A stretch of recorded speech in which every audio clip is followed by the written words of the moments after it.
नमस्ते।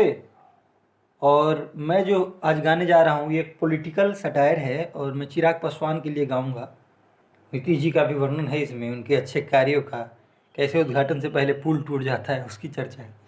आइए मैं सुनाता हूँ। हाँ, कि बच्चा बच्चा बोलत बिहार बरुए, अब की तो सभे तैयार बरुए। कि बच्चा बच्चा बोलत बिहार बरुए, अब की तो सभे तैयार बरुए।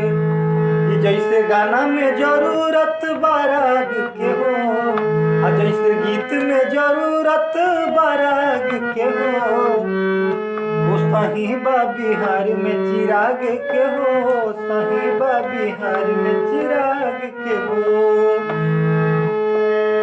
करिले मजाक नहीं साचे साच कहिला, टूट जाला पुल हवा उद्घाटन से पहिला। करिले मजाक नहीं साचे साच कहिले, टूट जाला पुल हवा उद्घाटन से पहिले।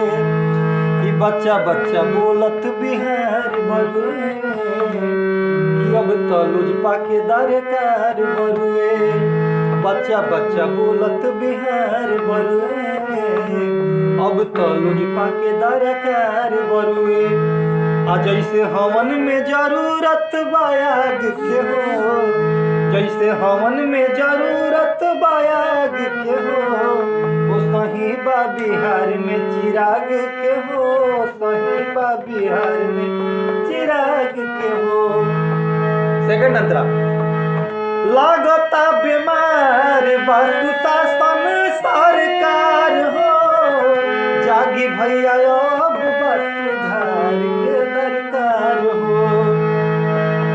लागता बीमार बासु शासन सरकार हो, जागी भैया अब सुधार के दरकार हो। कि जनता की है उम्मीद बरुए, जीत चिराग है जीत बरुए। जनता के है उम्मीद बरुए, जीत चिराग है जीत बरुए। कि जैसे संगीत में जरूरत बाराग के हो, जैसे गाना में जरूरत बाराग के हो, सही बा बिहार में चिराग के हो, सही बा बिहार में चिराग के हो। बहुत बहुत धन्यवाद।